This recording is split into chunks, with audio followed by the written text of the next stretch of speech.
আসসালামু আলাইকুম everyone, welcome back to my channel. আশা করছি সবাই ভালো আছেন। আজ তৈরি করে দেখাবো ফ্রুট কাস্টার্ড।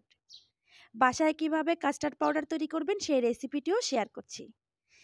আজ খুব সহজে বাসায় কাস্টার্ড পাউডার তৈরি করে ফ্রুট কাস্টার্ড তৈরি করব। তো রেসিপিটি শুরু করার আগে বলে নিচ্ছি, যারা এখনও আমার চ্যানেলটিকে সাবস্ক্রাইব করেননি, আমার চ্যানেলটিকে সাবস্ক্রাইব করে দিবেন। পাশে থাকা বেল আইকনটিতে ক্লিক করে দিবেন, যাতে আমি কোনো ভিডিও আপলোড দেওয়ার সাথে সাথে আপনারা পেয়ে যান নোটিফিকেশনে। আর যারা অলরেডি সাবস্ক্রাইব করে দিয়েছেন তাদেরকে অসংখ্য ধন্যবাদ। তো কথা না বাড়িয়ে চলুন শুরু করে দিই আজকের রেসিপি।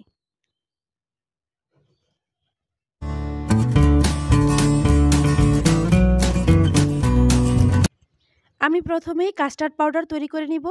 এর জন্য একটি ব্লেন্ডার জগে দিয়ে দিচ্ছি 3 টেবিল চামচ চিনি। চিনিটাকে আমি ব্লেন্ডারে ব্লেন্ড করে নিব। আপনারা চাইলে এই পর্যায়ে আইসিং পাউডারও ব্যবহার করতে পারেন। আমি চিনিটাকে ব্লেন্ডারে ব্লেন্ড করে নিয়েছি।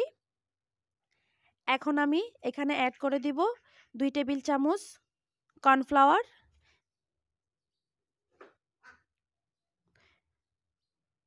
আর দিয়ে দিব 2 টেবিল চামচ গুঁড়ো দুধ। সামান্য একটু ভ্যানিলা এসেন্স ব্যবহার করব, এতে করে কাস্টার্ড পাউডারের যে ফ্লেভারটা, আপনারা চাইলে সে অন্য কোনো ফ্লেভারেরও দিতে পারেন। আমি ভ্যানিলা ফ্লেভারটা পার্সোনালি পছন্দ করি, তাই ভ্যানিলা এসেন্স দিয়ে দিয়েছি।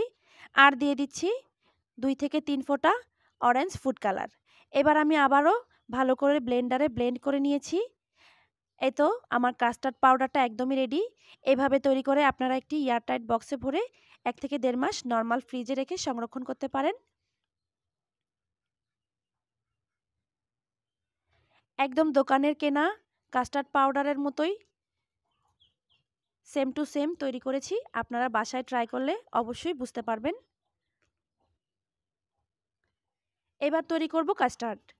এর জন্য একটি প্যানে দিয়ে দিচ্ছি আমি 2 কাপ দুধ। আমি দুধটাকে জাল করে আগে থেকে ঘন করে রেখেছিলাম। চেষ্টা করবেন এই পর্যায়ে ঘন লিকুইড দুধটাই ব্যবহার করতে। দিয়ে দিয়েছি 1/4 কাপ কনডেন্স মিল্ক, আর দিয়ে দিচ্ছি আগে থেকে তৈরি করে রাখা কাস্টার্ড পাউডার। এবার সব কিছু ভালো করে একসাথে মিশিয়ে নেব। এই পর্যায়ে আগে থেকে সব কিছু মিশিয়ে তারপর চুলায় জাল করতে বসাবেন। আমি সব কিছু মিশিয়ে চুলার জাল জ্বালিয়ে দিয়েছি। এখন আমি অনবরত নেড়ে জাল করে ঘন করে নিয়েছি। ঠিক এরকম ঘন হয়ে আসলে আমি চুলার জালটা অফ করে দিচ্ছি। কাস্টার্ড পাউডারটা একদমই রেডি হয়ে গেছে। এখন আমি একটি বলের মধ্যে ঢেলে অনবরত নেড়েচেড়ে ঠান্ডা করে নেব। এভাবে নেড়ে সঙ্গে সঙ্গে ঠান্ডা করে নেবেন, না হলে উপরে একটা সরের মতো বসে যাবে, দেখতে ভালো লাগবে না। তাই আমি সাথে সাথে এভাবে নেড়ে ঠান্ডা করে নিচ্ছি। আর এটা একদমই ঠান্ডা করে নিতে হবে।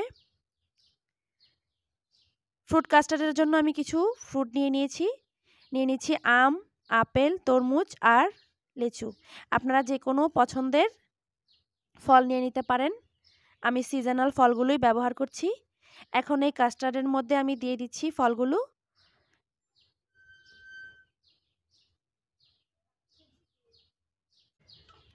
সবগুলো ফল দিয়ে আমি ভালো করে একসাথে কাস্টার্ডের সাথে মিশিয়ে নেব। এই পর্যায়ে চামচ দিয়ে আলতো হাতে সব কিছু মিশিয়ে নিতে হবে। আপনারা চাইলে এখানে যে কোনো ফল ব্যবহার করতে পারেন। আমি সিজনাল কিছু ফল দিয়ে আজকে কাস্টার্ডটা তৈরি করতেছি। আপনারা চাইলে আপনাদের পছন্দ অনুযায়ী ফল দিয়ে তৈরি করতে পারেন। আমার কাস্টার্ডটা একদমই রেডি। এখন আমি একটি সার্ভিং ডিশে সার্ভ করে দেখিয়ে দিচ্ছি। এই গরমে ঠান্ডা ঠান্ডা কাস্টার্ড খেতে সবারই ভালো লাগে। আশা করছি আমার রেসিপিটি সবার ভালো লাগবে। আমার রেসিপিটি ভালো লাগলে শেয়ার করবেন ফ্যামিলি অ্যান্ড ফ্রেন্ডের সাথে। সবাই ভালো থাকবেন, সুস্থ থাকবেন। আপনারা এই ফলের সিজনে অবশ্যই এই কাস্টার্ড ফ্রুটটি তৈরি করে খাবেন। আল্লাহ হাফেজ।